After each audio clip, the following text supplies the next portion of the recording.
L'extérieur de l'aéroport Félix Éboué ce mercredi après-midi. À gauche, celle pour le vol d'Air Caraïbes, avancée d'un jour. À droite, les voyageurs en partance pour Paris sur le vol Air France. À l'intérieur de l'aéroport, dans la zone de contrôle, c'est une toute autre excitation qui anime le personnel de sécurité. On s'apprête à baptiser ici les 2 nouveaux portails millimétriques censés freiner le passage des mules entre la Guyane et la France hexagonale. Ces portiques ont été inscrits dans les accords de Guyane du 21 avril 2017. Ils ont abouti 2 ans après, même 3 ans après. Donc ensuite, la demande a été présentée par Monsieur le Préfet et le Procureur de la République au mois de décembre 2019. Nous avons lancé les procédures au mois de janvier, nous les avons achetés en février. Ils ont été livrés le 17 mai 2020, il y a un mois. Ils ont été installés à partir du 2 juin. La reprise de l'activité à l'aéroport Félix Éboué est l'opportunité de mettre enfin en place ce portail qui répond à un objectif judiciaire. Jusque-là, l'aéroport de Cayenne était l'un des plus fragiles au monde parmi ceux ciblés par les trafics de drogue, de cocaïne notamment. Pour partir en Europe, il y a 2 aéroports qui peuvent vraiment servir à ça, c'était Paramaribo et nous. Paramaribo est hors de l'Union européenne, donc eux, ils n'ont pas les contraintes juridiques que nous avons. Ils peuvent faire les contrôles qu'ils veulent, comme ils veulent.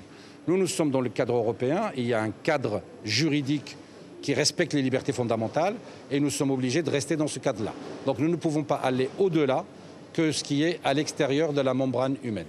Ce portique millimétrique est installé en 2e rideau, après l'habituel portique où les voyageurs doivent ôter leurs objets métalliques.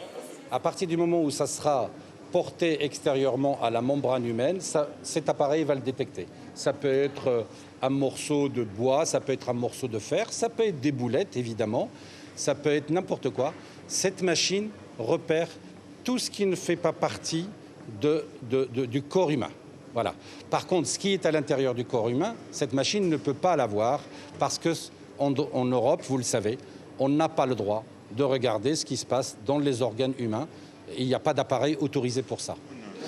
En fait, les zones jaunes, ce sont les zones alarmées où il y aurait une suspicion d'objets prohibés. Si le directeur de l'aéroport assure que ce nouveau portique n'est pas un outil pour passer les voyageurs au scanner intégral, l'installateur semble, par répétition, affirmer tout autrement.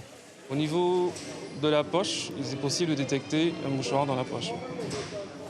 Ok, donc toutes les matières extracorporelles. Toutes les matières sont détectées par ce portique.